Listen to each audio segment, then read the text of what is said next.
Well, we're here. Sorry, I had to test the microphone because the uh, the camera and the microphone disconnected. We haven't done a stream in so long. Everything was kind of lost. In fact, when I stream on StreamYard, totally lost the channel name and the login information. So I had to do all that. And what surprised me was when I was ready to go on time here, nothing was connected. I came out here, sat down, the camera was off. And it was like, you haven't connected a microphone. I'm like, oh no. So anyway, I got it done in record time in about 8 minutes. I got all that done. Welcome back, everyone. It's been a long time, right? Long time, long time. I see we still have the old names on there. I still got to figure out how to fix that. And believe it or not, there have been maybe 6 or 7 times when I was going to do a stream, and every single time something came up and I couldn't do it. And then there was a couple of times where I was just totally blown away, exhausted, and I couldn't do it. And so anyway, hopefully all that is behind us now. We can get a little bit more regular, and would like, because I see we have all the it's good to see you guys again. We have the regulars here, or the early regulars, and I would like you to keep in mind, because I'm going to ask you later on in the stream, the topics you want me to cover the most moving forward. Okay, I'd like to streamline it down to what you guys want to talk about. We could always just say, well, it's what I want to talk about, but that's not serving you guys at all. So unless they happen to match. So let's see who we have here first, and then we'll talk a little bit more about stuff. Michael B. Sorry, I got to decompress the names into what I think they are, and that's right. Michael B. says, wow, this is great. Going to be nice to see you, Rich. Hello to everyone. Yeah, it's so nice to see you guys. See the double rainbow. Love it.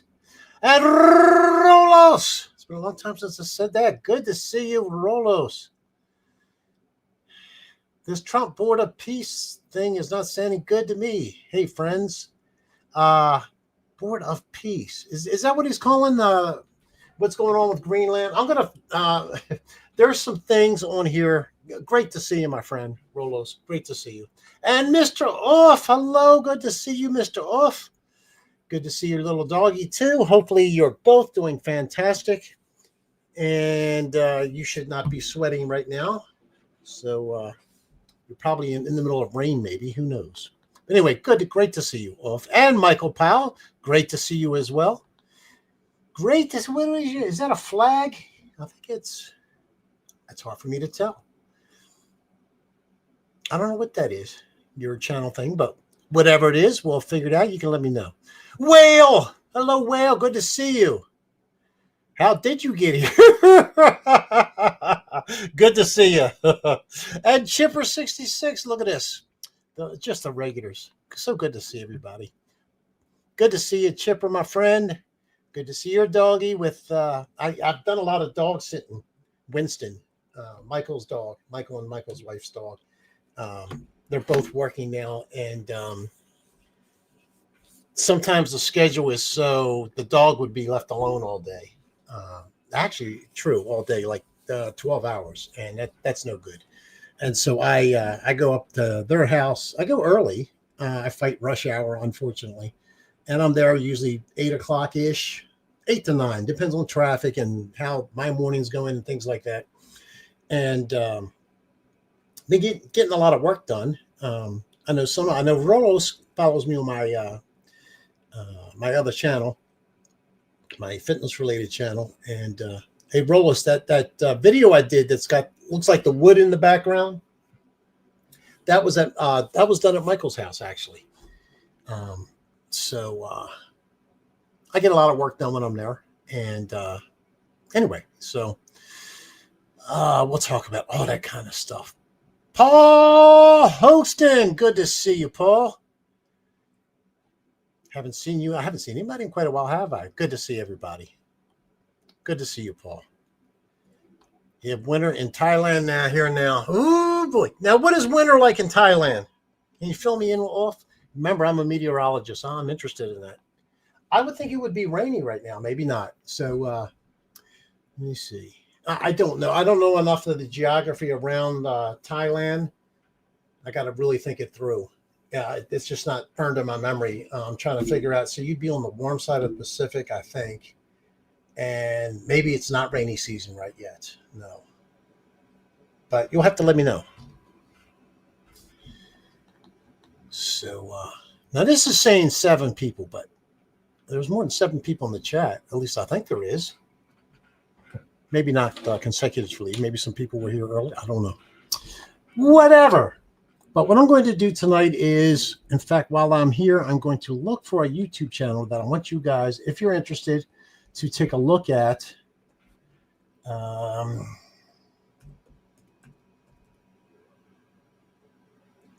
can spell it right. It is a YouTube channel that goes much deeper into what I'm going to talk about tonight with Greenland and with Trump and with what's going on. There it is. I found it. Yay me. All right, so I got to find this channel's name. It's called Promethean Updates. And I'm not affiliated with them at all. There it is. So I have a channel. I'm going to, and well, you'll know if you're interested in this topic or not when I'm done. But it is the main topic that I think, anyway, for tonight is going to be what's going on. And you'll find out. Might as well just get into a little bit.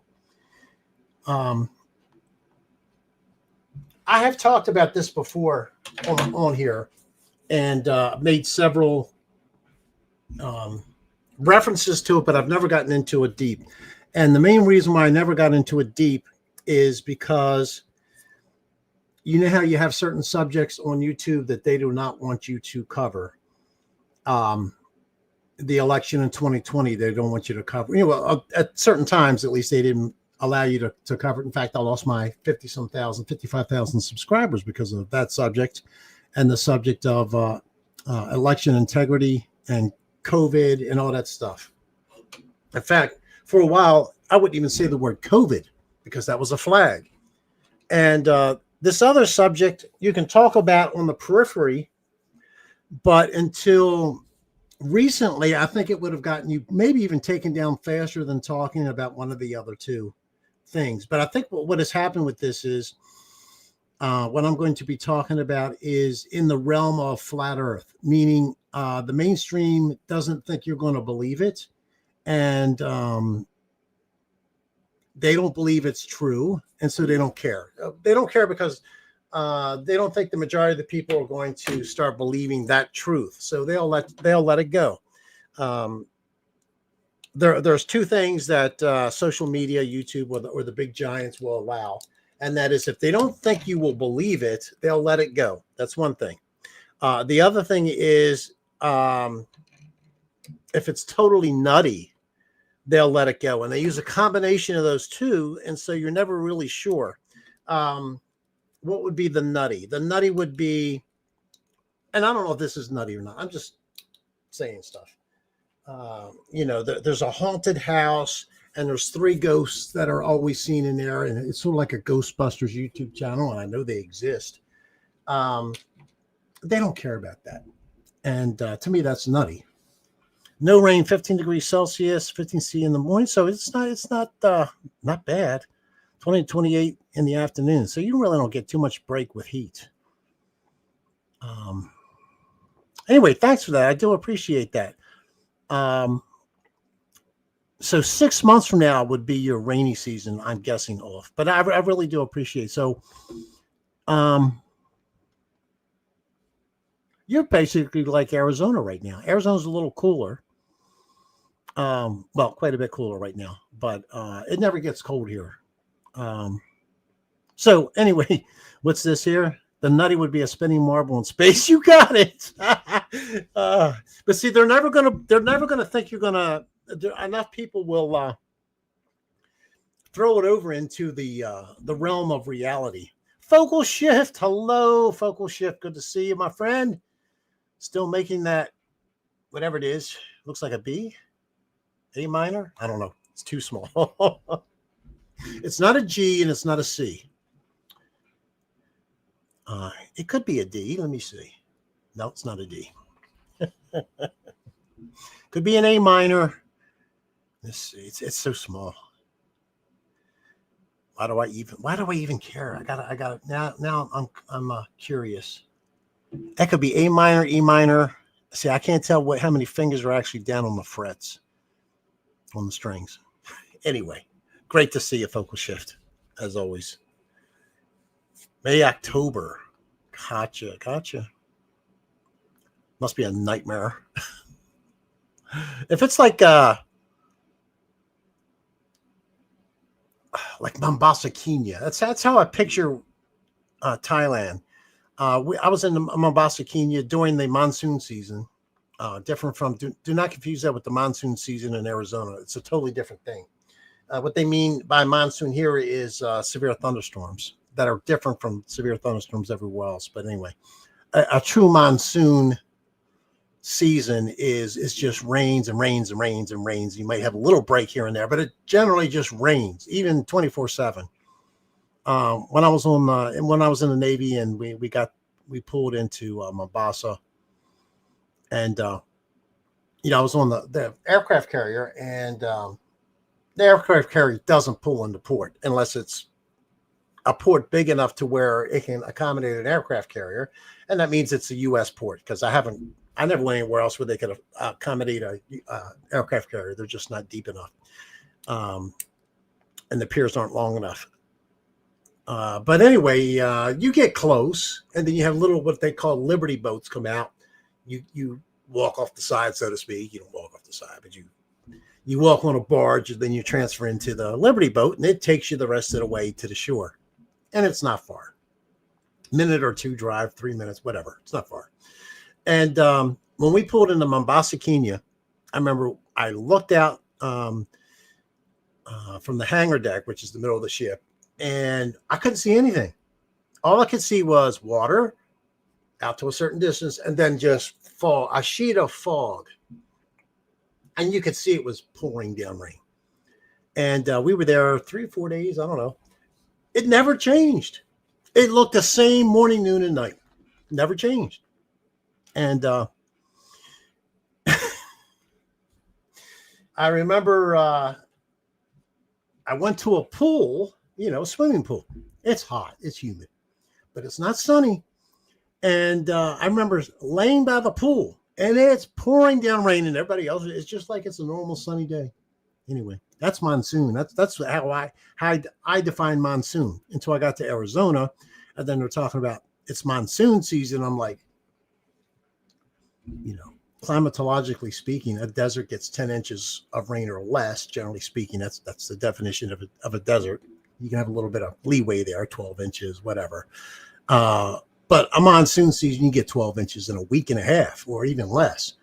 And so I didn't understand the concept of monsoon until I lived here, and then you experience it and you understand. I don't know why they call it monsoon. I guess they just ran out of names. It's better than atmospheric river. That bull crap they just made out of, just to keep the weather interesting, I guess. They just make up these names. But anyway, there are certain things, getting back to the subject at hand,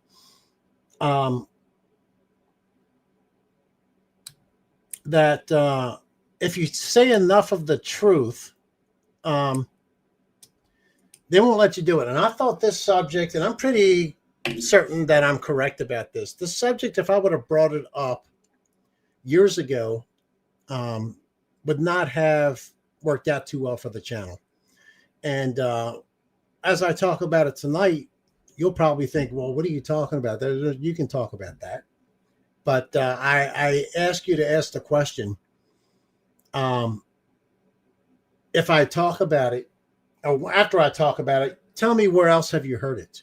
Unless you just happen to be in a certain niche where you know about it and then you search for it and find it. Well, I didn't know it existed on YouTube until just recently. There's a channel that covers it. Now, this is along the lines of like Israel. You say certain things about Israel, And I'm not sure you'll get banned or blocked, but you'll be shadow banned for sure and shadow blocked. No question about it. If you say something negative or say enough negative about them, just the way it is. And that ties in a little bit to what I'm going to talk about tonight. But geopolitically, Trump is doing something that 95% of the people, no, 99.5% of the people don't understand what he's doing. And this is something that I'm going to talk about tonight. It's like who really runs the world type of deal. And it'll sound familiar to you guys if you've been with me long enough, because I have brushed on it. This isn't something I just came to. In fact, I remember I used to subscribe to a newsletter, and I would get it delivered to me when I was in the Navy, and I got it before I was in the Navy. So when I went in the Navy, I made sure I transferred or either had it transferred to come to the ship, or I had my mother or somebody forward it to me. I can't remember how I did it. I think I actually wrote to the company and said, hey, forward it to me here, and they did. And it talked about other subjects, but this was a big part of the newsletter that they talked about. And it's about who really controls the world. And I'm not going to the deepest deep of, the deepest deep would be principalities and powers in high places. I'm not going that far. I'm going as far as who is actually set up and in control and in power, and who controls everything really, and has controlled everything for a long time, much longer than people know. And it's not Israel. Directly, indirectly, yes, because what I'm going to talk about tonight, Israel is a proxy of this power,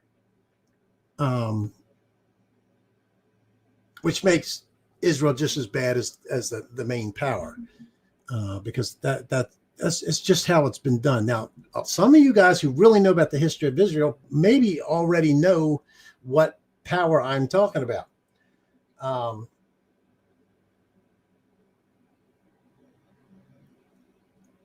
A lot of people who were familiar with, sorry about that, silence that. A lot of people, kind of lost my train of thought there. Michael B knows. Now, I just recently came across Promethean, and I don't know if they talk about it as deeply as I've investigated into it, or maybe they're even deeper, or maybe they cover stuff I don't know, and I know stuff they don't know, or maybe it's all, we all know everything together. Michael B knows what I'm talking about.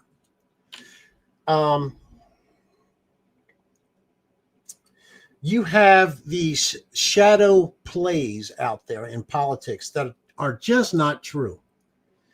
Neocons.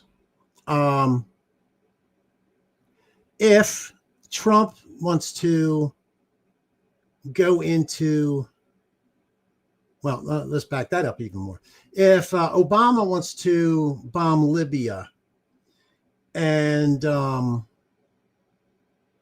George Bush wants to go into Afghanistan and to Iraq and all that, that's neocon stuff. The people that are for that are neocons.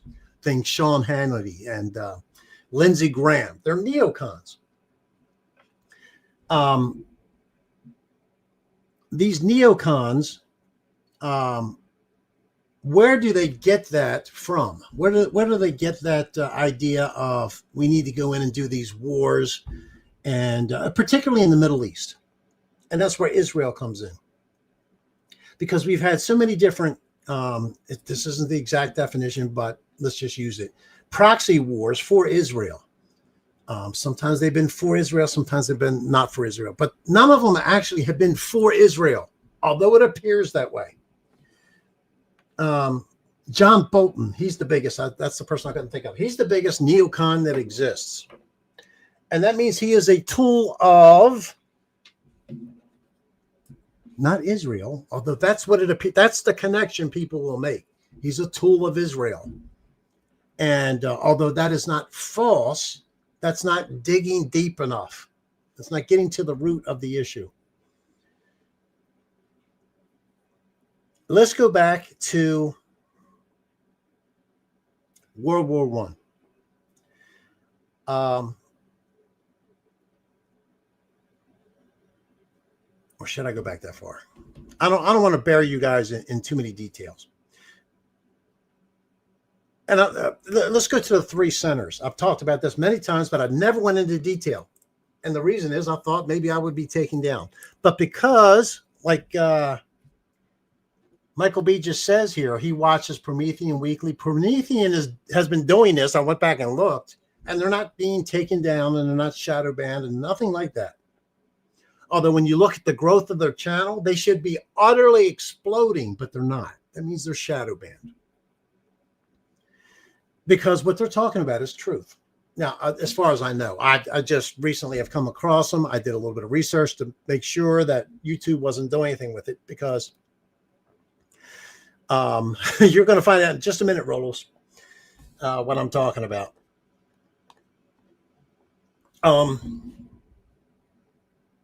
Let's just say World War I was, contrary to what you believe, the assassination of Ferdinand and Austria-Hungary and that whole mess that quote unquote started World War I. That was all manipulation by the British Empire. And World War II was the manipulation of the British Empire. Adolf Hitler was set up and funded, and you probably maybe have heard, if you've looked into it, Jews backed him up, and they did. But that is part of the look over there, not at the heart of what's really going on. So if people dig deep enough, they'll find out that the Jews, via Jewish money, bankers, international bankers, and power brokers of world powers and things like that, funded Hitler. But that's, I'm trying to find a biblical analogy, but one hasn't come to mind yet. It's almost like, yeah, well, here's something. If you come to the Bible and read the Bible and find out that you have the Day of Atonement, which takes away all your sins, and you're like, yay, there it is, the Day of Atonement. Well, if you dig deeper, you find out that Christ is our atonement. All right. Same thing with the Passover lamb. You haven't dug deep enough to get to the end result. You don't need to do the Day of Atonement anymore because Christ is the atonement for all sin. But people that want you to keep the law, they don't want you to look beyond the Day of Atonement. People that control the world don't want you to look beyond, well, Israel or the Jews or whoever, these powerful people started World War II. Hitler was a direct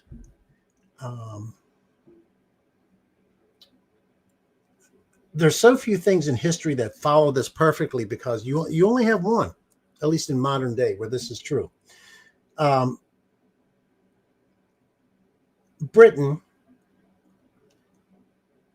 set up Hitler on purpose because the British Empire determined in their mind that the biggest enemy was Russia. That was the biggest enemy to the British Empire, was Russia. On top of that, the same reason that Hitler said he wanted to go into Russia, living space, Lieberstrom in German, which he wrote in Mein Kampf, was for this living space that they didn't need, but the British Empire wanted them to need it.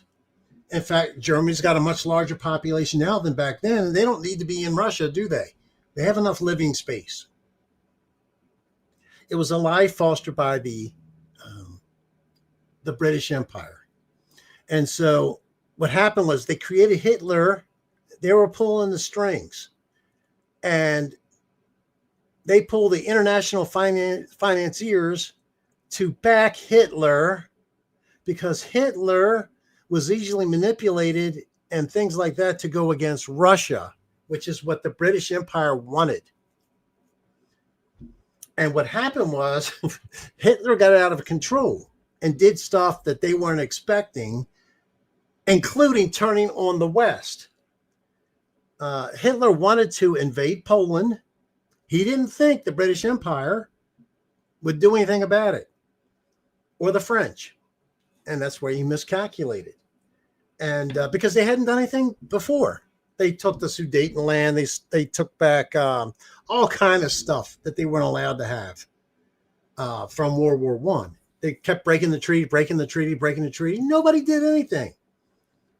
And in fact, it was about as harsh as, don't do that. So don't keep doing that. Okay. You won't get ice cream. So they created and set up Hitler to do what he did.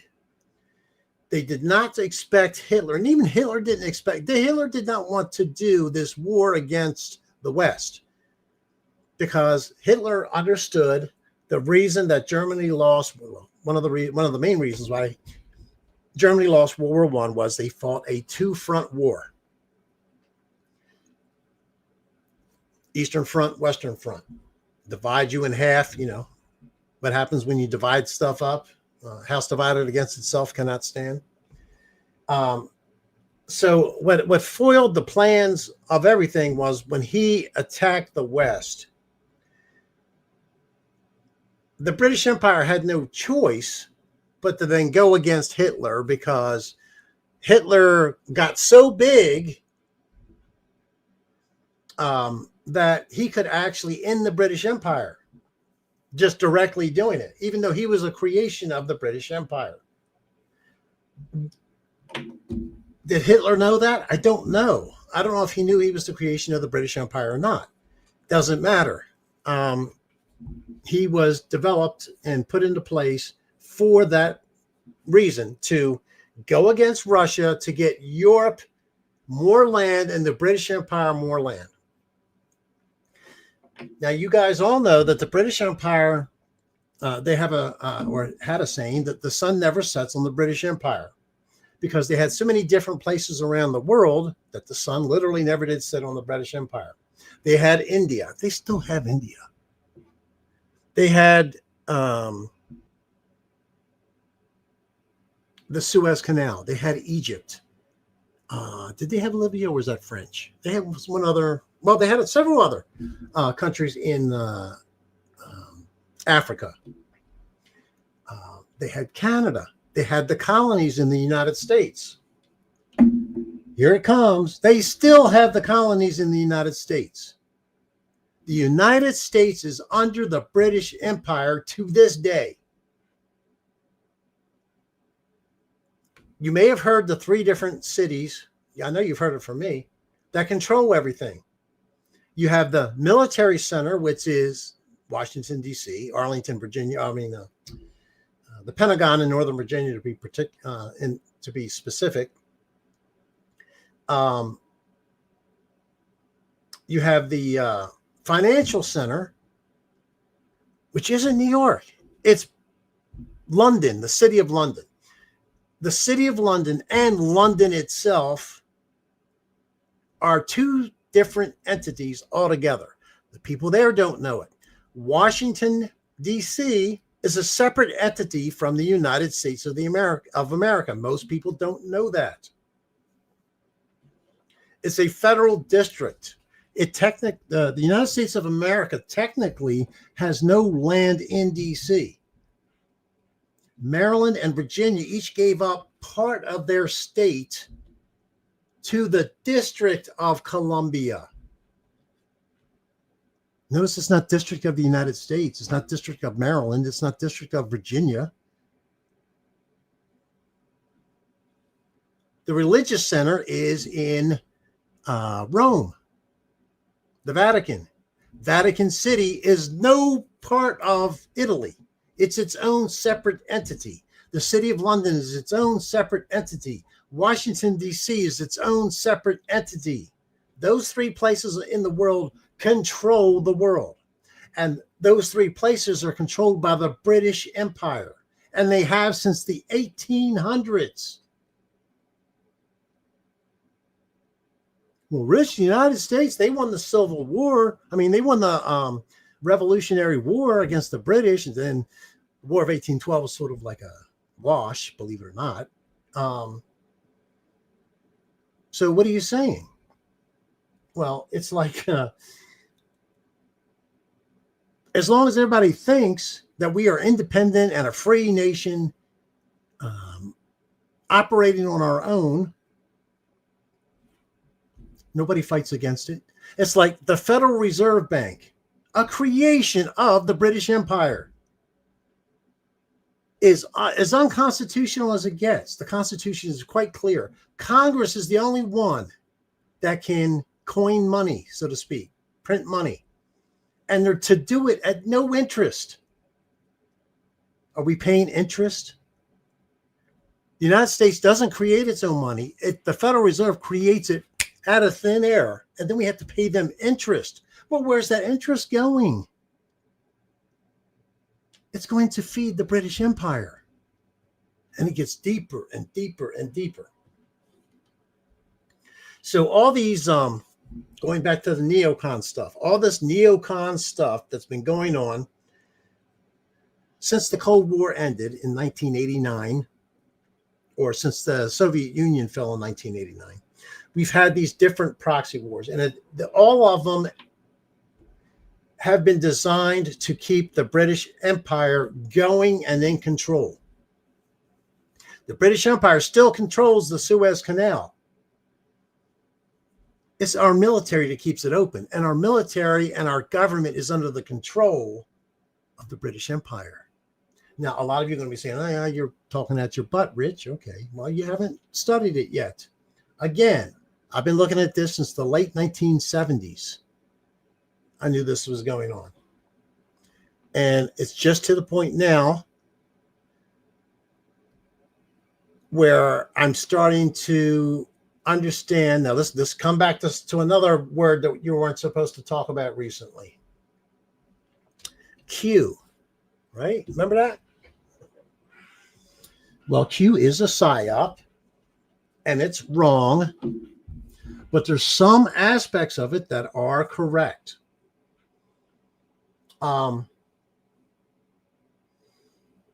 We can get into the psychological reasons why, that was created or whatever at some point. In fact, I really don't know at the moment. I haven't thought it through deep enough, but it's definitely a psychological operation.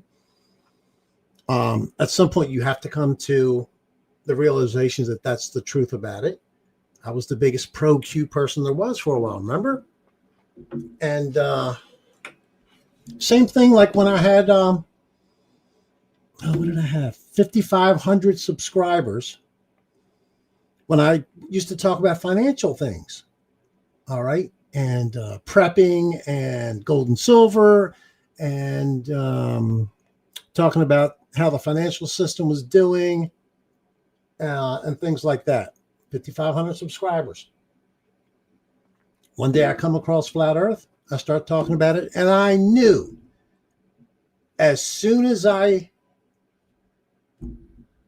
said yes for sure, because they told me, Rich, if you're going to start talking about Flat Earth is real, I can't trust you with anything. I'm out of here. Well, I didn't build all the subscriber base to just lie to people. Why would I? This is what people do.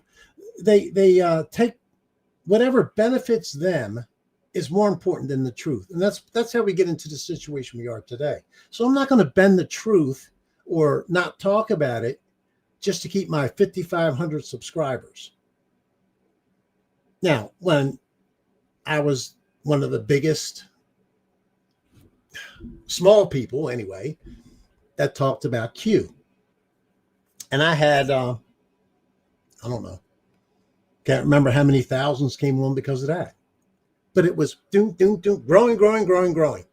Well, I got to the point where I realized it was a psyop. Now, do I keep going along with the PSYOP and don't say anything about it so I can keep getting subscribers and I'm making a lot of money on YouTube's back end and all that kind of stuff? No. You got to go wherever the truth takes you. Yeah, monetarily, yeah, it's a severe hit. But, we had regulars on this channel. How about Mike Ball? People still remember Mike Ball? He still believes Q was real. And so my brain told me it wasn't real. And so I came out with it. And of course, it's not. There are so many things in there that just never happened or were direct contradictory things. But of course, Q had in there stuff like sometimes, I can't remember the exact phrase, sometimes you have to be deceptive. What? No, you don't. If everything was hidden and now Q is willing to tell you the truth, why do you have to be deceptive in that? Just don't say anything. That was a cover. So when people started noticing things in the PSYOP didn't work, trust Kansas, which means trust Mike Pompeo, trust Sessions, Jeff Sessions, trust the guy to replace Comey, the current or until recently the FBI guy. Unbelievable deep state hacks that Q was telling you to trust. And every single one of them turned out to be a turd. Every single one. To the point where, if you're sometimes going to give this deception, trust Sessions or trust whoever was code for don't trust. That's how you'd have to interpret it. And so you're not doing anybody a service. You're doing a disservice by purposely putting out disinformation for people that you are supposedly wanting to rally behind you. And that's exactly what the British Empire has been doing, manipulating. It's the perfect PSYOP. Venezuela. Let me start backing it down from recent events. Venezuela has nothing to do with the traditional neocon. Let's take out Gaddafi and replace him with somebody else, or Saddam Hussein and replace. No. What is the media? What are they going into? Sissy May. Hello, Sissy May. Good to see you. So,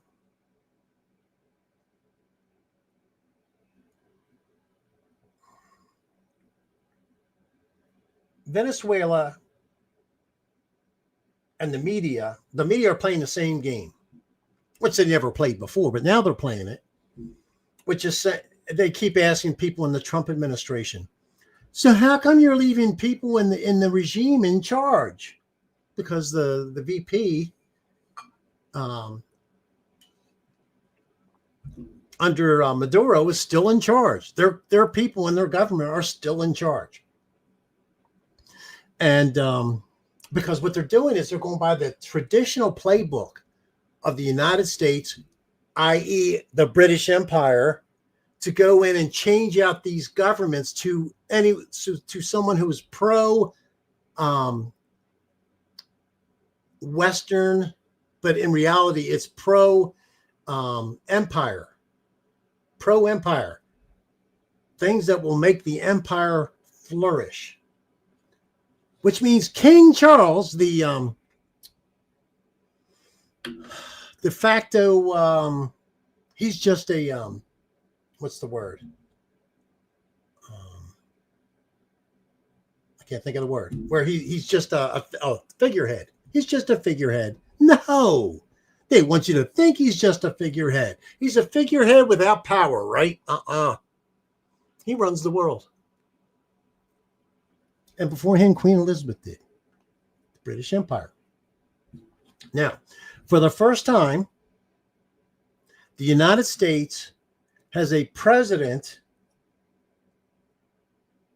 who is in there, and I'm convinced he was installed by forces that know about the British Empire and want to overthrow this, because the United States is never going to be free as long as we're under the British Empire.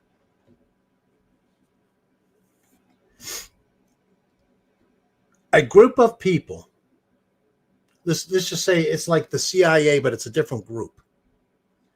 Very smart people with very smart computers, very smart programs. Now, this is the part of Q that's actually true, that they've had a plan for 25, 35, 45, 50 years, that they've had to take that long to get all the details out there and down before they start executing it.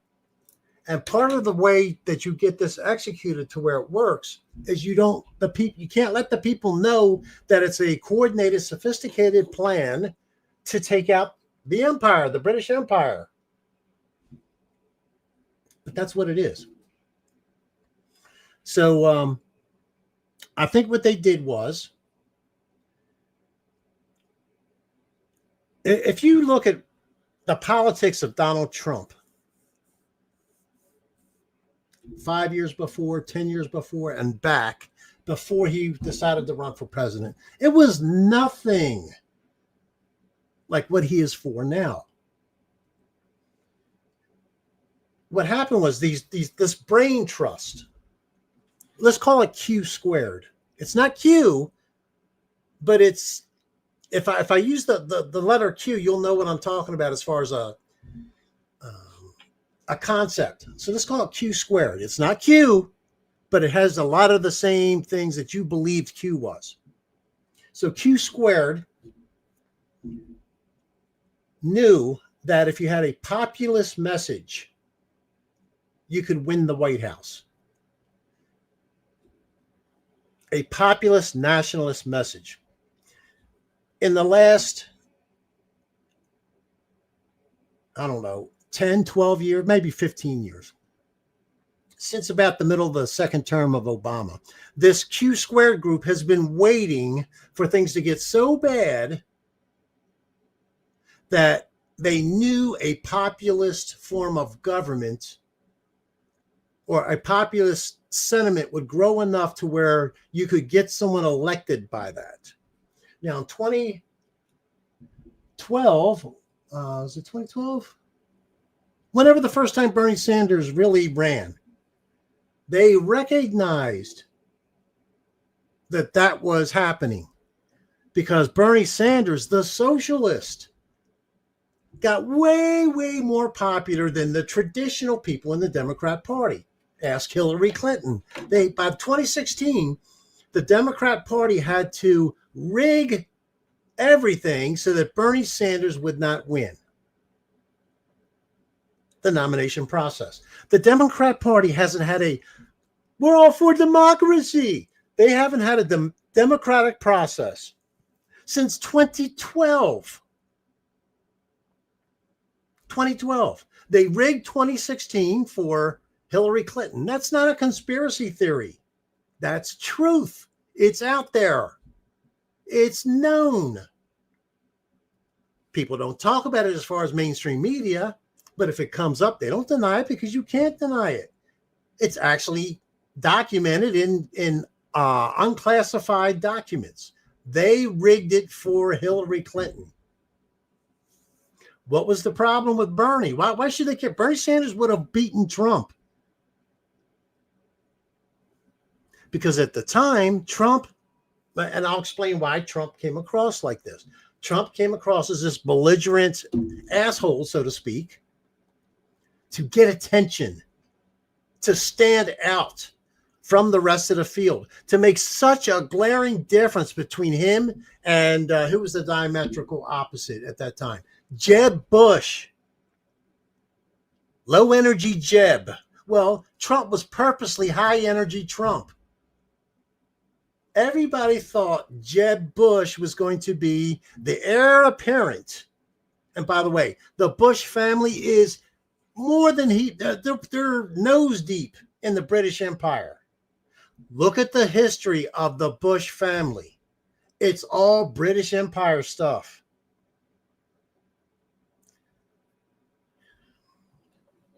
even Barack Obama.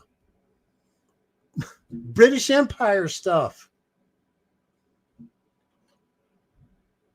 So populism, because things got so bad and destroyed under Obama, he's the one that got in, and it was so bad that populism started taking off. Before that, in this country, you had to be traditional Republican on the right or traditional Democrat on the left to get nominated, right? No one outside the box. Rand Paul, okay, to me, made the most sense out of everybody running for president. And he didn't have a chance in hell to do it because he was a little bit too much out of the box.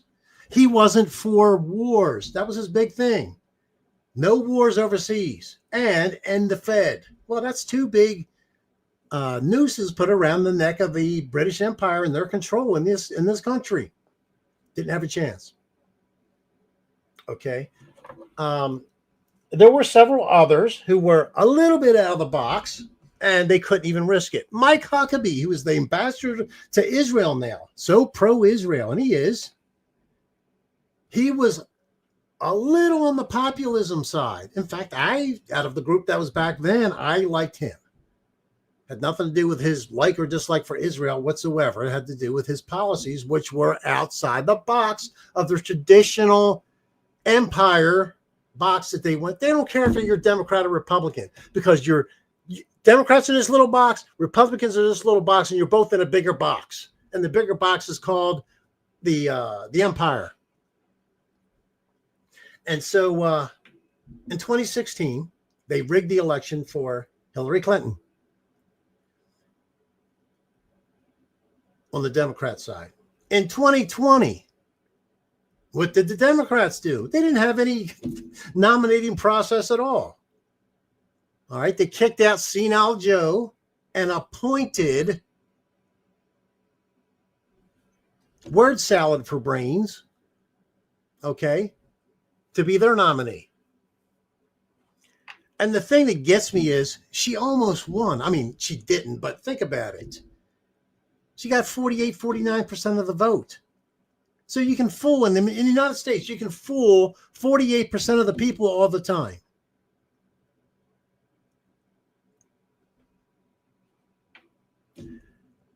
And the big stranglehold that the British Empire has on everything too is control of the media. All the media conglomerates and everything, we're down to 6 or 5 now. All the tentacles go back to the British Empire. And so when Barack Obama's birth certificate, who brought that up? Donald Trump. When the birth certificate showed that there was a font on his long form 1961 birth certificate from the state of Hawaii, they noticed 2 things. One, there was 2 different fonts on his birth certificate, 2 different fonts. Well, you go back to people today, maybe they just changed fonts in the middle of it. There was no freaking computers back then. Nobody was using computers with fonts. You had a typewriter. And guess what? In hospitals, if you have a typewriter, the next typewriter is the same brand, same model. And the next one is, well, guess what? The same brand and the same model. And that's because they acquired them through government grants or government funded things for public hospitals back then, particularly in Hawaii. So everybody's got a IBM Model 23B in their hospital system. They don't have different fonts, but there was 2 different fonts on his long form birth certificate. One of the fonts, now he was born in 1961. He was born in 1961. One of these fonts on the birth certificate was first invented in 1963. and technically didn't even come out on the market until 1964. Now, I don't know about you, but there's no more smoking gun proof than that. You have two different fonts. Okay, that's like strike 1 through 9 out of 10 strikes. And then you have the infinite amount of strikes that you can hit. You have a font that hasn't been invented yet that's on his birth certificate. How many in the media covered that? How many investigative reports went in with the mainstream media? There were some in the alternative media who disappeared, by the way. Sooner or later, they disappeared. I'm not saying they were killed, but they disappeared off the scene. Why? Barack Obama, he was the empire's choice. But because Barack Obama happened to be so bad that the people got tired of it, and populism rose its ugly head. And that's when Bernie Sanders started getting a lot of people following him. He had as many people going to his rallies as Trump did. Now, they didn't happen at the same time. Bernie Sanders was first. Go back and look at some of the YouTube archives of Bernie Sanders rallies. Just as energetic, if not more energetic, than Trump rallies, and just as big. They couldn't have that. So Q Squared recognized, okay, we finally have populism, because they were waiting for it. We now think there's enough people into populism to where a populist message would win. So now some of this is conjecture on my part. Some of it isn't, because I've actually heard or read about it. Q Squared calls Trump in. And Q Squared says, we want you to run for president.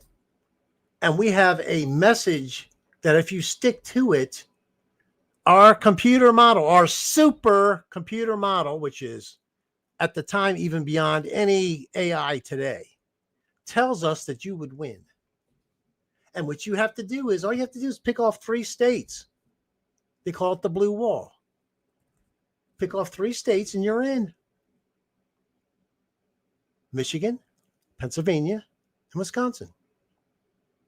And so, especially towards the end, 80-90% of Trump's trips were to those 3 states. All the advertising was to those 3 states, et cetera, et cetera, et cetera. But Trump had to get past the field. So how do you do that? He became so outrageous that all the media took it as a joke, and they knew it would draw ratings, because you never know what he's going to say next or what he's going to do next, right? This is why Trump was so over the top in 2015 running for president. You had CNN, MSNBC, NBC, CBS, ABC, PBS. You had them all out there with their cameras showing an empty podium. They complain about it to this day. The mainstream media, the one thing they pick on themselves about is, we gave Trump $18 billion in free advertising in 2015, 2016, and that's why he won. And that's true. They were manipulated into it, not by Trump, directly by Q Squared. Because they need somebody to go in to finally get the chains of the British Empire off of the neck of the American people. Now, that was a long discussion around to Venezuela. Drugs, yes. That is the reason why Trump went into Venezuela, because Maduro was a drug lord, blah, blah, blah, blah, blah. Now, I don't know if this was set up to where Maduro said, hey, look, you come in at this time and I'll make sure the defenses are shut down. send in the Delta Force. Here's where I'm going to be. And you pick me up and it'll look like I was captured or whatever. Now, there may be truth to that, maybe not. It doesn't matter. The end result is Maduro is gone. Whether it was a set thing in advance or not, I sort of think that maybe it was set up. Doesn't matter. End result is Maduro is in the United States and he's out of power. Why is this so important that now all of a sudden they got to get him? Now, Trump could have done this in his first term. He didn't do it. It's drugs, but it's not the drug reason that you're told about. Yes, it's killing millions of Americans. It's cocaine laced with fentanyl in a lot of cases. That's what's going on. That's not the reason why they grabbed him. Not the reason you think.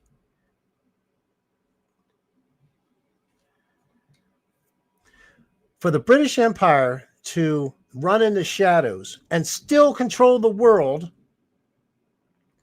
that requires unbelievable financial, an unbelievable financial burden. Okay.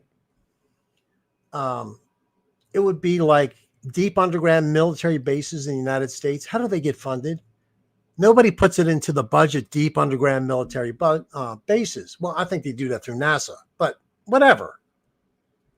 These things, these operations, they're called black budget ops or black budget line items or programs. They're not in the official budget. Now, for the British Empire, nothing is in the official budget. Why? Because they don't want people to know the truth about who's controlling them. Principalities and powers in high places that you don't see. Now, I'm not going all the way to the top of the principalities and powers, but they're high up on the chain. They're the first order in the physical realm of that. How's that? There's a spiritual realm, and then there's a physical realm. They're the high order in the physical realm. They're well beyond the Illuminati and whatever else you think. Those are semi in the shadows. The British government and the British Empire is totally in the shadows, and that's the only way it survives, because the people today in the world, we'll get into all the reasons why, but communication is a lot bigger today than it was back then. The people wouldn't stand for it. And so a lot of these things require tons of money. It takes tons of money to run a world empire, and especially to keep it hidden. Now, you have certain things that shadow fund it, that people know it's there, but nobody ever does anything about it. How about money that we give to the United Nations? Anybody that gives to the United Nations, all these countries contribute some little amount. Of course, the United States way over the top with what we contribute. Where does that go? It goes to the British Empire to fund it. What the hell does the United Nations need $1 for? They don't even do upkeep on the building they're in. That's the United States doing that too.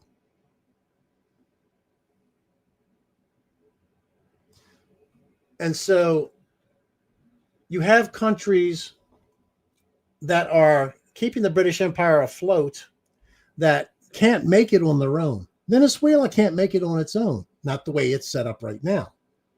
Once everything is set up with the oil and things like that, then it'll be set up right. And everybody's like, oh, Trump says the dark part out loud. Yeah, we're there for the oil. And of course, what's the narrative? We're there to steal their oil. No, we're not there to steal their oil. Venezuela never developed oil out of their own country. They never developed it. There's never been any oil Venezuela produced to steal. Venezuela agreed to partnerships with mostly U.S. companies to go in and develop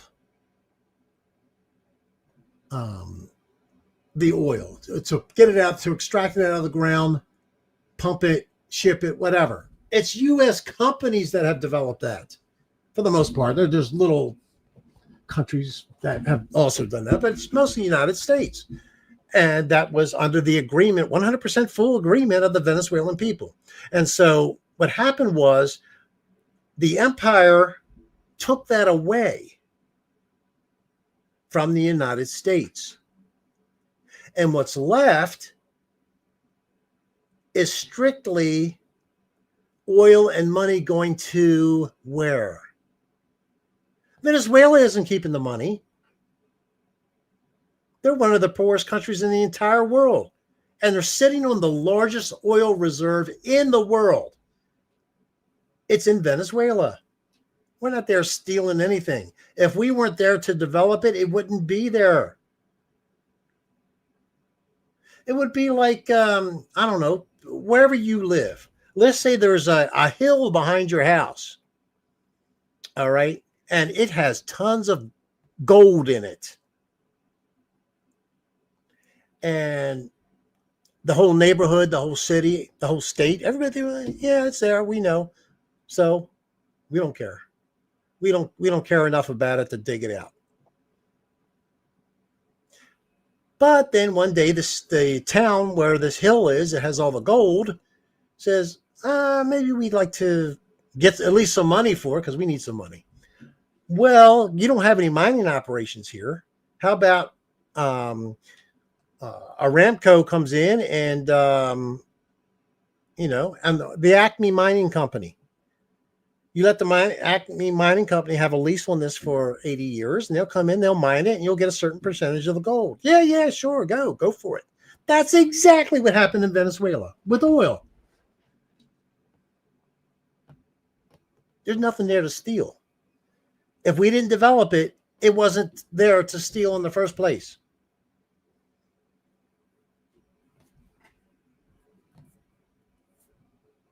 We have been told that our enemies are Russia and China, right? They're not. I actually stopped talking about to the guys I used to hang with, the veterans, on Fridays. I don't get it just because, same reason I don't do streams. I'm so busy doing other stuff right now. Nothing against them at all. And but anyway, I stopped talking about this because they thought I was a nut. I was like, Putin is not the enemy. He's what the empire wants you to think is the enemy.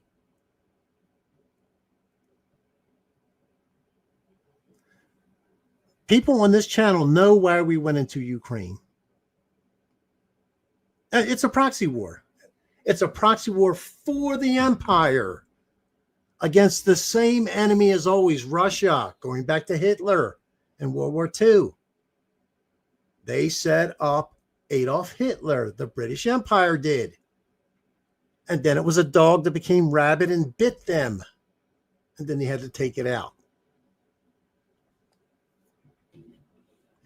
So they want you to think, because the military arm of all of this, British Empire, is the United States. Military, United States. Financial, City of London. Let's get more specific. Military, Washington, D.C. Financial, City of London. Religious, control of the mind, the Vatican in Rome. The military, control of your mind, and money. What else is there to control people, to control the world? That's the great trifecta right there. And so they got you thinking that Russia and China are our enemies. And to a certain extent they are, but they are because of manipulation by the empire.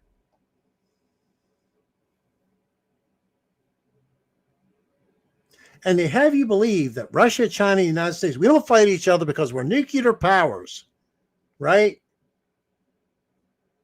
We're nuclear powers, and you can't just play with that. And so that's been a deterrent. Okay, Israel's a nuclear power. How many wars do they not have in Israel? How much deterrence is there because of that? None. War after war after war after war. See, they got you thinking a certain way that's not true.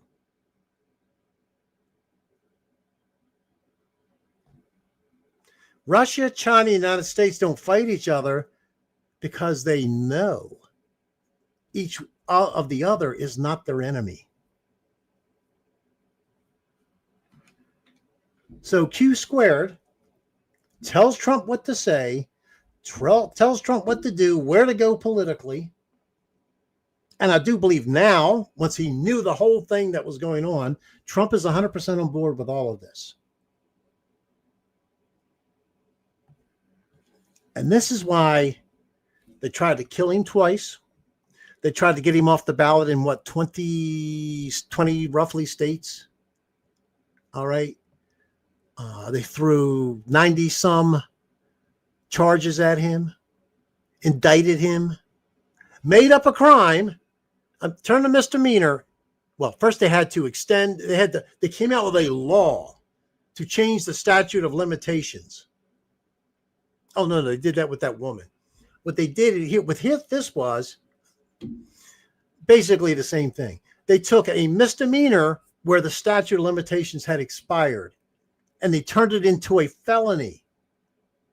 And because it was a felony, the statute of limitations had not expired on it. This is the Letitia James in New York City. Trump paid this woman, okay? And so that became a fraud against banks. And each payment that was made by some accountant in the Trump administration became a felony count. Oh, they paid him 37 times? That's 37 felonies.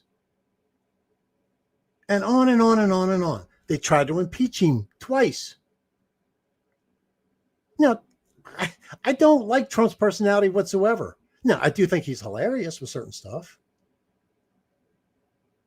But a lot of his obnoxiousness and over-the-topness is necessary for the persona to keep the populism strong enough to keep him functioning politically to be able to get stuff done. What Trump knows is what I'm talking to you about right now. The British Empire is the enemy. And they've manipulated every geopolitical thing in your lifetime and mine. And the idea is to finally rid that cancer on the earth. All right. Trump is the chemotherapy. Except in this case, the chemotherapy is going to work. The Venezuela thing had to do with funding, dark money funding of the empire. No different. The British Empire purposely got China addicted to opium way back. Now, China turned about and did the same thing. But anyway, the British Empire has done this. And they use the money from the drugs to fund empire. That's what Venezuela is about. Trump doesn't care who's in charge of Venezuela. Although I think he wants to do right by the people, so we'll end up with somebody there that's way better in charge in the end. But why isn't he in a big rush? Remember all the Sunday shows after we went into Venezuela? How come you didn't take out the rest of them? How come you didn't do this? How come they're still in charge? That's not the reason why they got him out. He was the coordinator of the dark money from that part of the world. Cuba. Did you hear him talk about Cuba next? Dark money. The Caribbean. These offshore banking cartels. All right. In the Cayman Islands. If you just watch movies, you hear about this stuff. It's all British Empire stuff. It's offshore because there's no records to easily get back and discover that it's the British Empire. And so I'm going to cut a whole lot out, even though I've talked a whole lot already, probably too much. What it comes down to is when Trump is done, and Greenland is part of this. I haven't even gotten into Greenland. There's going to be 5 powers in the world that are going to control the world. And they're not going to be adversarial. They're going to work together. It's going to be like NATO And by the way, NATO is empire, British Empire. That's all NATO is. This is why Trump, he's telling you in advance, he doesn't like NATO. He doesn't want to be in NATO. But he can only go so far before the American people start screaming because they've been taught their whole life, oh, you can't do anything against NATO. Right? And NATO doesn't even need to exist if Russia is not an enemy, right? That's why Russia remains the enemy. And all this money that goes to NATO, that's funding empire.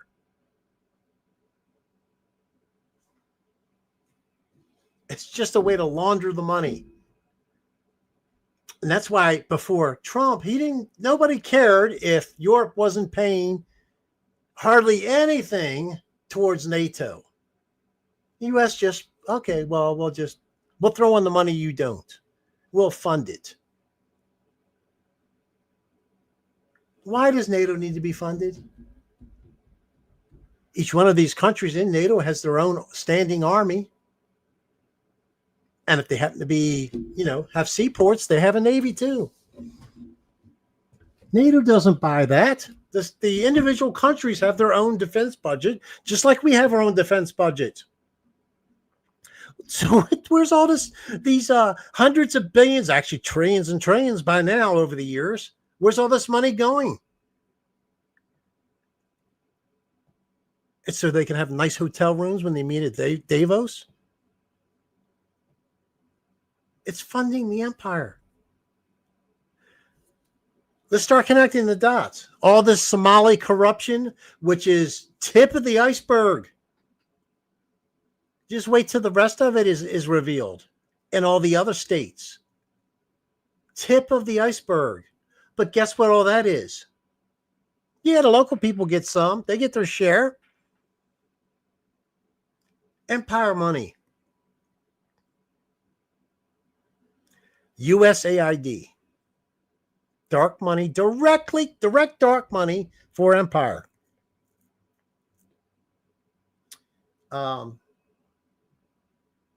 Endowment for Democracy. Have you heard of that one? Oh, that sounds so good. It sounds so good and the propaganda is so good they can't get rid of it. The Republicans are voting for it. What the hell are we giving money to the Endowment for Democracy for? Endowment for empire. So one by one, Trump is cutting off the money flows.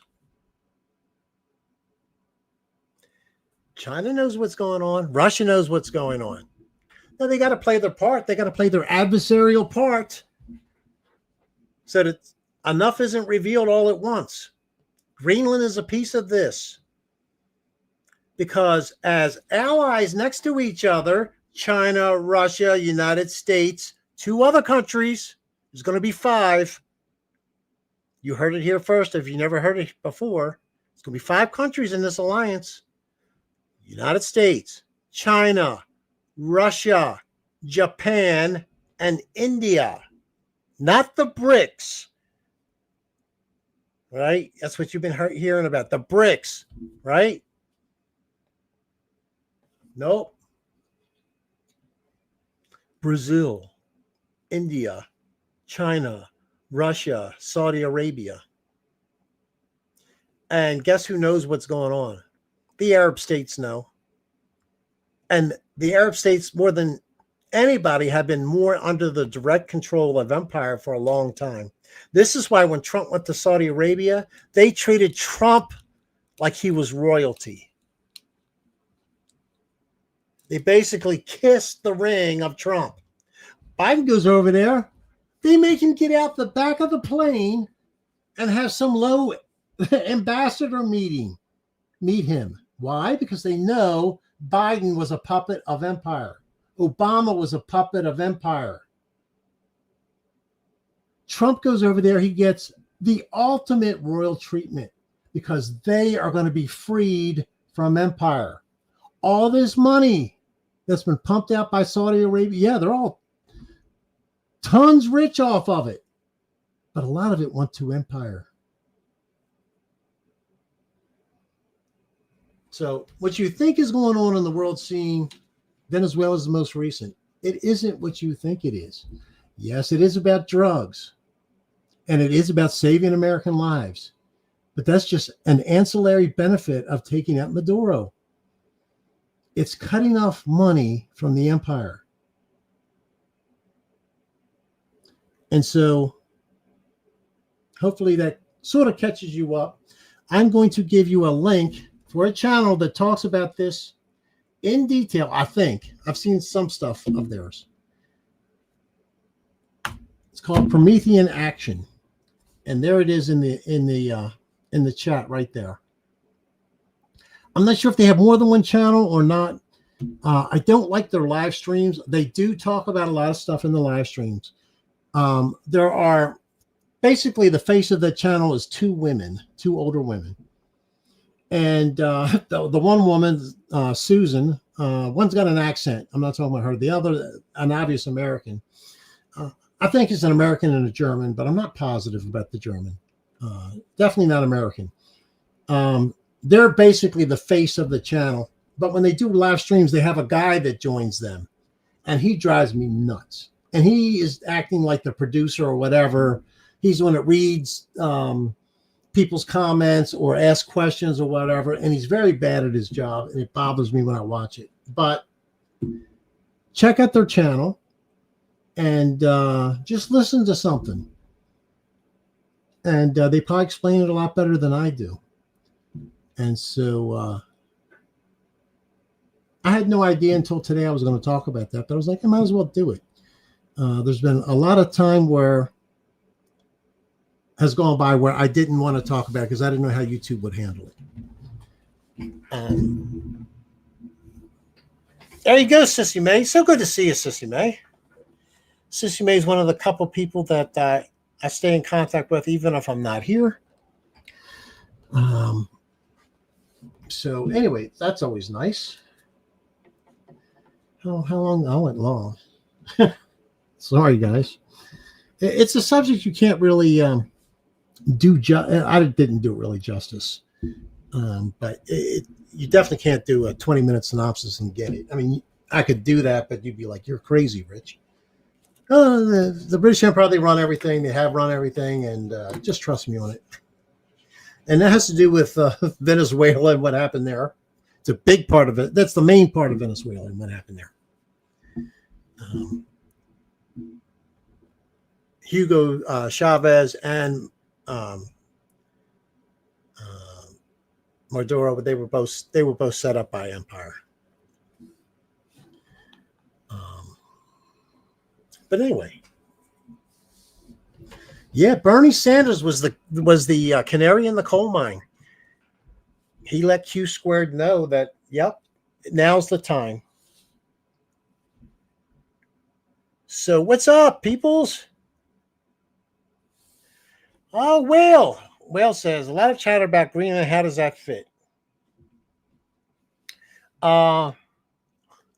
Trump let it out of the bag that it wasn't about rare earth metals. But since they heard that the first time, the media just runs with it. And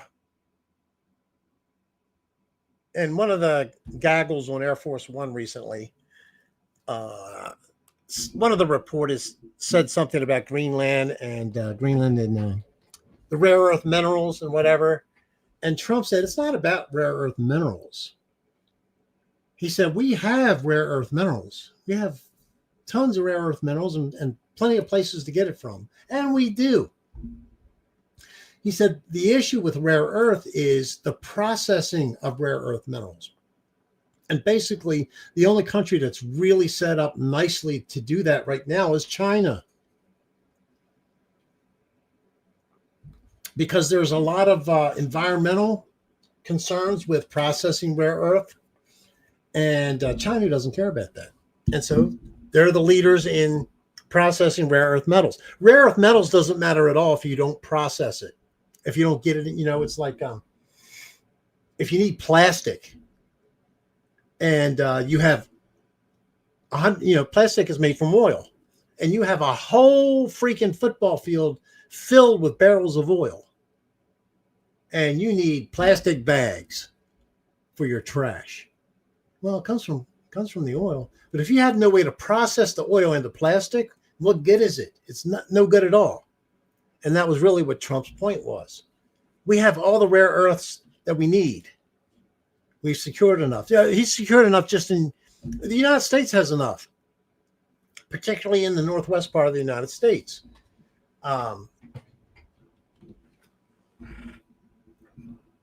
Also, let me just say this before I get back to Greenland. One of the reasons why we're so quote unquote hostile like to Canada is Canada is British Empire, and they are well directed by the British. In other words, there's not even a drop off from the top control. Canada is basically the UK in North America, or I should say England in North America. Might as well be. There's no real difference. Carney is one of the deepest of deep state people that there are, tied to big finance in the UK.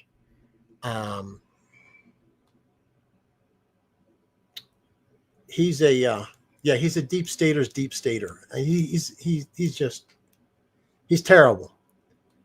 And but Greenland is more about what Trump's talking about, the trade routes. And what Trump was, now there could be some aspects of this I don't know yet, but what I do know is, again, there's going to be 5 countries that are going to be part of this new alliance, a new NATO.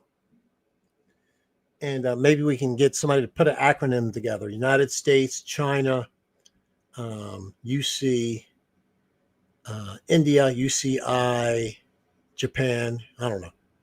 And what am I missing? United States, China, Russia.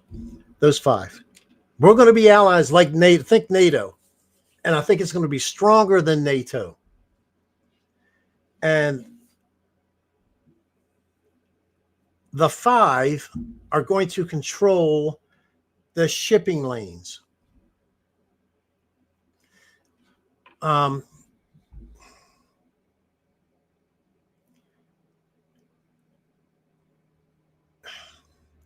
this gets deep. The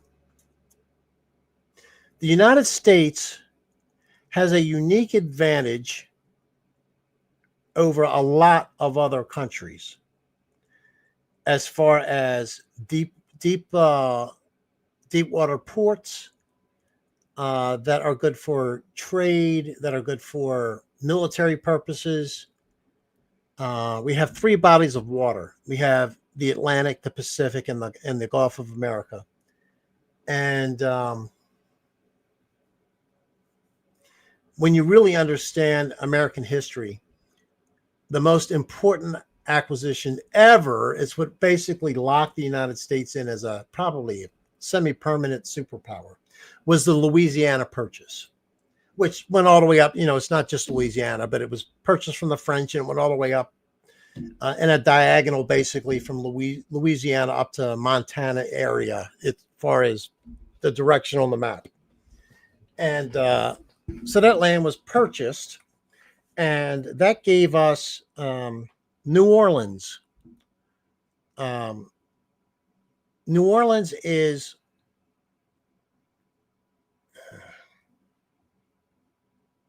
unbelievable. God set this up.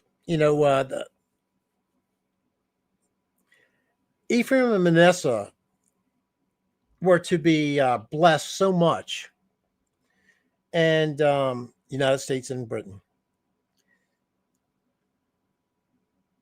And nothing has blessed us more than New Orleans. And people don't understand that. The geography of the United States is rather unique. Like I said, we have 3 oceans, or 3 large bodies of water. And the way they are situated is godlike as far as the advantages over other countries. The more jagged your coastline, the better, because it gives you more coastline. If you take a circle, all right, and make it 100-mile radius on the circle, or 100-mile diameter, and you you can do just pi with it. Multiply it by 3.141, and you have the area of the circle. So it's 314 miles roughly is the area of the circle, or the diameter of the circle, whatever, the circumference. Well, you take the same coastline, 100 miles across, same diameter, but you make it jagged, like picture North Carolina or the Gulf Coast, Louisiana, California. You have all these jagged inlets and up and down and east and west and whatever. Well, the more zigzags, the more jagged you have, the more coastline you have. England is blessed with this. So instead of 300 and some miles in a smooth circle, you could end up with 17,000 navigation miles around the circle because of the jags. Don't believe me? You can search that and just try it yourself. In fact, there's no way to tell how much coastline really is out there for any particular place, because the more you zoom in and get more zigs and zags and stuff like that, the longer the coastline is. The zigs and zags and the inlets and different stuff like that also is very good as far as protection. For example, the port of Baltimore, where I grew up, Baltimore. Why was Baltimore such an important and big port? At one period of time, more cargo went in and out of Baltimore for the United States than any other port in the country. Even though, if you know the geography, you have to leave the Atlantic Ocean. All right, you head west, you enter the Chesapeake Bay, and you basically turn north, and you head north and north and north, and then at the end you head northwest, and you end up at the port of Baltimore. And you're like, well, so what? Why would that be advantageous? Well, first of all, it's the most western port on the East Coast is Baltimore. So it gets you closer to the western cities. When you go to transport it over land, it makes a big difference. It's got protection from the Atlantic because the Chesapeake Bay, although a large body of water, isn't going to have 40-foot swells from a hurricane. It just isn't going to happen. It's protected. Plus, I think this is probably likely, during the Ice Age, it was covered. And this is the true, like all the lakes you have in the Great Lakes area and Minnesota and all those places. You have all the jagged edges up there. That's from glaciers retreating and digging out the land. And that is unbelievably advantageous militarily and every other way, for trade, for you name it. And the United States and Britain has a ton of this. Another thing is the Mississippi River, which also was included in the purchase. It is the best river in the entire world for transporting goods. The slope is perfect. The flow of water is perfect. Its little indentations and different stuff like that as it goes up, they're perfect. Like if you were to draw out, okay, we want to have a navigable waterway so we can transfer goods deep from a country, inside the country, down to a major waterway, Gulf of America, right? Mississippi River is it. And it empties into New Orleans. And New Orleans is, like I said, it's like God purposely made it himself to be perfect for defense and for goods to be picked up and transported or offloaded there to go to the rest of the country. There's no other place in the world like it. No other river system. You have no fall line. If you know what a fall line is, there's no fall line on the Mississippi until the very end of it, or very near the end of it. Now, if you don't know what a fall line is, Baltimore has a fall line. There's an area in Baltimore called the Jones Falls Expressway. A fall line is the furthest inland you can travel in a country by boat. And why can't you travel farther? Because you go from a coastal plain to a plateau. All right. And in between, you have falls like Niagara Falls. That's a fall line. You can travel west to east on Niagara Falls all the way to the falls and even beyond if you want. But if you head in the other direction, you can't get past the fall. You can't get past the fall line. You can't get the boat to all of a sudden rise up so many hundred feet and then continue westward on the Niagara River. Can't do it. In Baltimore, it's called the Jones Falls. It's just what they called it. It's the fall line. I remember traveling on, there's an interstate. There's a little interstate that's built there. 81. Is it 81? 81 or 83. And, but it's called the Jones Falls Expressway in Baltimore. And if you're on a boat coming from the Atlantic, whatever, you can get to that fall line, but you can't go beyond it because you have to jump up then. Well, in the Mississippi, that doesn't exist until to a part where it doesn't matter. And that's highly unusual. And then you have interconnect. You have the Ohio River, you have the Missouri River, you have all these different riverways that are almost as good as the Mississippi, and they all connect in. And some of them head east-west, and some of them head north-south, and all kind of things in between. And it makes it perfect for the transportation of goods. And because of that, and because of the waterways, the United States is, and because of the Second Amendment, the United States is never going to be invaded. It just isn't going to happen. It's too easily defended. And as the Japanese said in World War II, you can't invade the United States because there would be a rifle behind every blade of grass facing them. So anyway, Greenland has a lot of the advantages like the Mississippi does. Once the ice melts enough for these waterways to be open year round, and it's getting very close to that. And I love the pundits. Yeah, because of global warming, the ice is melting in the Arctic. No, because of warming in that area, the ice is melting in the Arctic.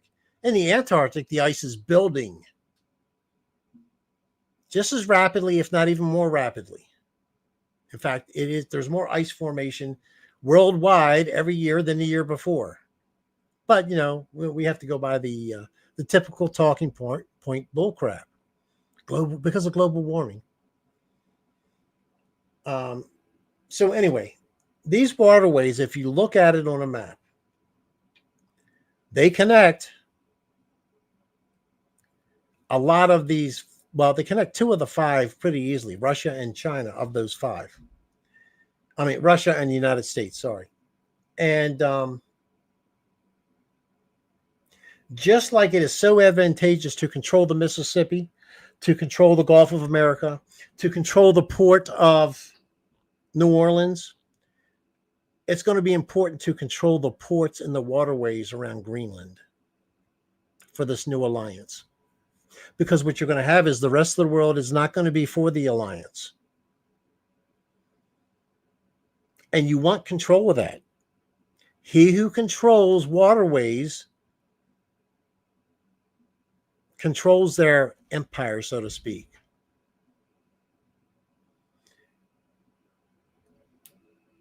One of the reasons why the British Empire was able to stay an empire so long was because they had the largest navy in the world.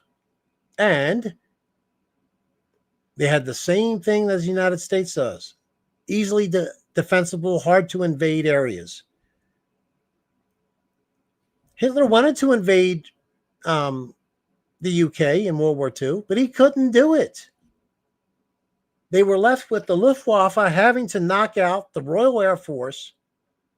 And then once that was done, then you had to knock out a bunch of other forces, land forces, before they could even attempt to invade the UK, because they had defensible ports and defensible waterways, jagged edges, just like the United States, just like Greenland.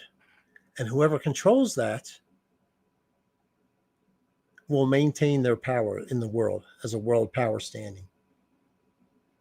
And that's the reason for Greenland, because Denmark is not going to. Denmark is part of the empire that's going away, the British Empire.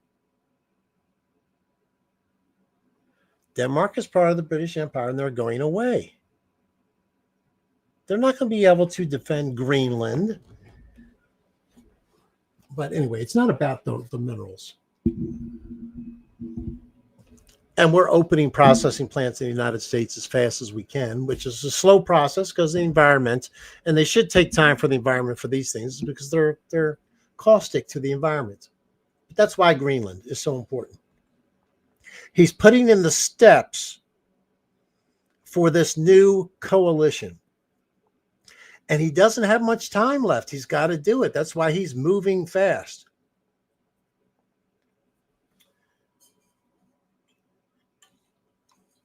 Hello, Dean Floyd. Good to see you. See if anybody else sneaked in on me. I think I got everybody.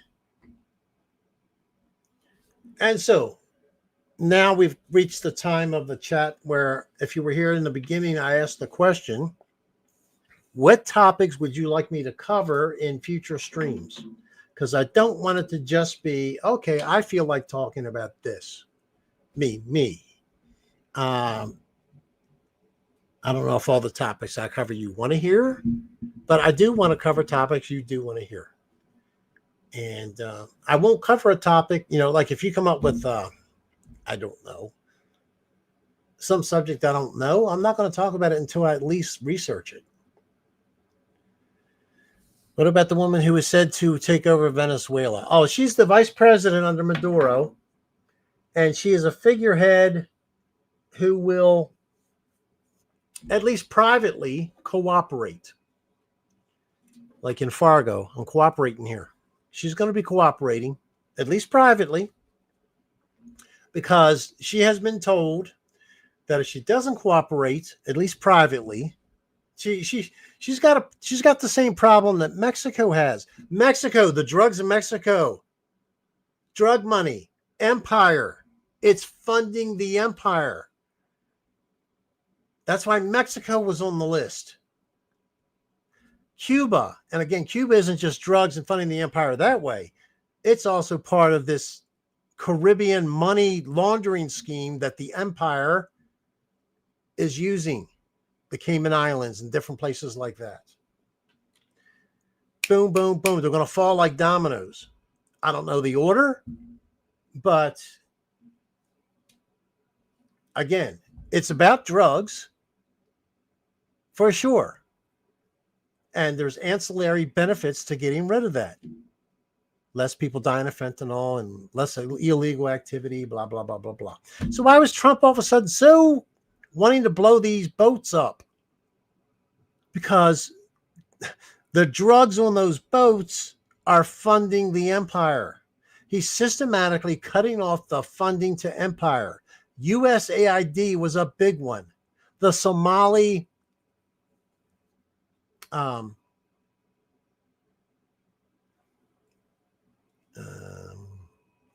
fraud. Sorry, I'm not thinking very well with certain words tonight. The Somali fraud, again, tip of the iceberg. It's all over the country, particularly in blue states. And it's not just that.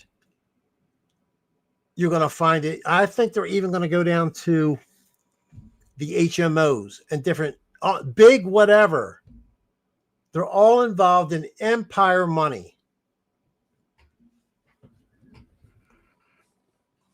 It's not. It's not a accident that well, if I get into stuff, we could be going all night and getting too deep into it. But um, just know things on the surface are not what they appear to be. Yeah, she's in charge. Doesn't matter who's in charge. As long as the money isn't going to feed the empire. See, there's a reason why you leave that person in charge. What happened was, let's take the opposite. 2014, was it?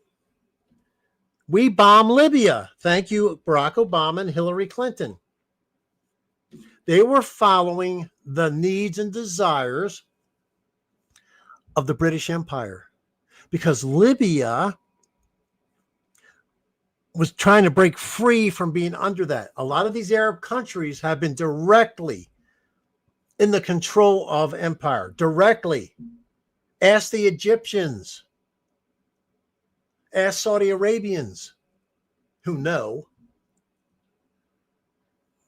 But cutting off the drug, putting her in charge, it doesn't matter. She's in charge. See, they want you to focus on, but you're leaving a communist or a socialist or whatever. Who cares? Because she isn't going to be in charge forever. But go back to Libya. Sorry, I got off track. Go back to Libya. They killed Gaddafi. And who did they put in his place? Nobody. And Libya today is like the homeless San Francisco needle junkie of the area. And they were wealthy. They're poorer than Venezuela.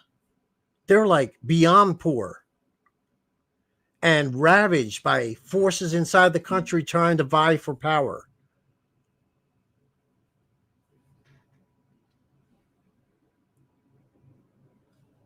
We set up the Shah in Iran. That's a good example as well. Because he was pro-Western. He was set up by the freaking British directly. In the 1940s, I think. 1949, I want to say.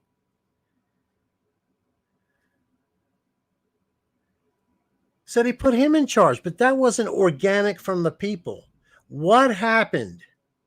Well, we had a revolution that happened because of that in the 1970s when Jimmy Carter was president. And the people hated the installed leader, the Shah of Iran. I don't know if he was a good dictator or a bad dictator, whatever.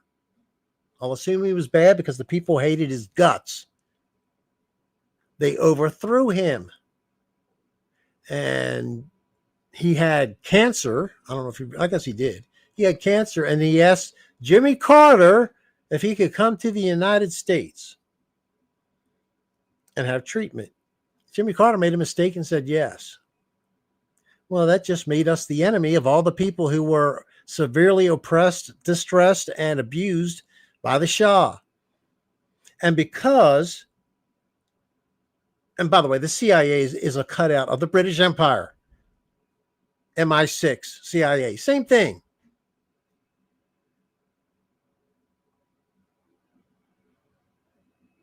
We haven't recovered from that yet. And that was from somebody we put in that we wanted to have in there. And to this day, we still have huge problems with Iran. And now we have another revolution happening in Iran. Do you know why it's happening in Iran? Anybody? There's one particular reason. The media isn't telling you what it is. It's because of a road. This whole, I don't know if you've been paying attention, because the mainstream media is not covering it. The riots, and they're starting to now because they have to, because it's to the point where they're getting ready to overthrow the guy or the government. If they haven't already, I don't know. Maybe they've done it today. But what's going on is, so anyway, before I get off of it, when we put somebody in power, it's always seen as the United States manipulated us. even though it was on top of that was the British Empire. But see, they work in the shadows. So it's the United States who pays the price. So many things have happened because of Israel and Iran and other countries that we have manipulated to put certain people into power, where it didn't come from the people, or it wasn't held steady enough until the people could choose somebody else. They didn't have a choice to choose somebody else in Libya. We just let it collapse. We chose someone in Iraq, and that's not ending up well at all either. It never ends up well. And so we have a second revolution going on in Iran. And they're going to be gone soon. But that was triggered because of a road. Believe it or not, the government built a road. That's it. I got to explain this to you because nobody else is going to explain this to you. What happens if you cut off? Oh, let me finish this first. I'll get back to Iran and what's going on. The vice president staying in control of Venezuela keeps the country stable.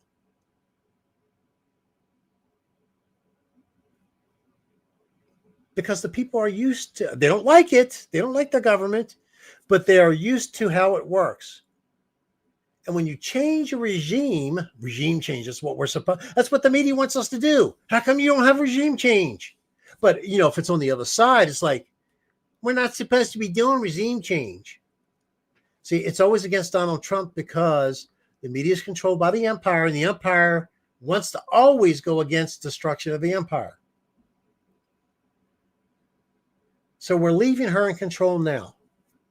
And when it comes time, it probably won't take too long. Maybe a year, maybe 2. I don't know. In the meantime, we're ramping everything up so that the cartels are shut out and real wealth can be developed for the people of Venezuela using our oil companies. Chevron can be there. They can produce $1 million worth of oil, and you get, just like the people of Alaska, get a premium off of that every year. The people of Venezuela can get that again, and they can get actual monies to invest in infrastructure, to invest in business, to invest in investments, to lure companies to come in from other countries once they know it's a secure environment. But you can't do that if you replace a regime and then you have a power vacuum.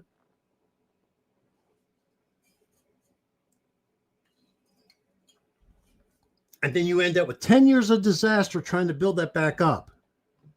This is designed so it's smooth. We may not like who's in there for the next year or 2, but it's smooth. And we don't have to worry about the inner workings of the government collapsing because their people are still there. And we can work with those people to make the changes that are needed to cut off empire. That's why she's still there. They want you thinking that way. They want you in the weeds thinking, oh, this is bad. Leaving somebody in there, blah, blah, blah, blah, blah. Anyway, getting back to Iran and why there's a second revolution in Iran. If you cut off food to the people, aren't you going to end up with trouble? And you're going to end up with it fast, right? Get a bunch of people hungry. Starve the city of Baltimore. See what happens. Cut off food stamps for 2 weeks. See what happens. Los Angeles. Pick a city. See what happens.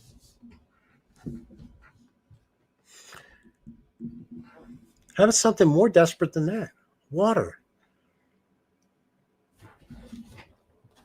Let me see if I can pull this up for you guys. See, you're not going to believe this. What is causing the problem in Iran?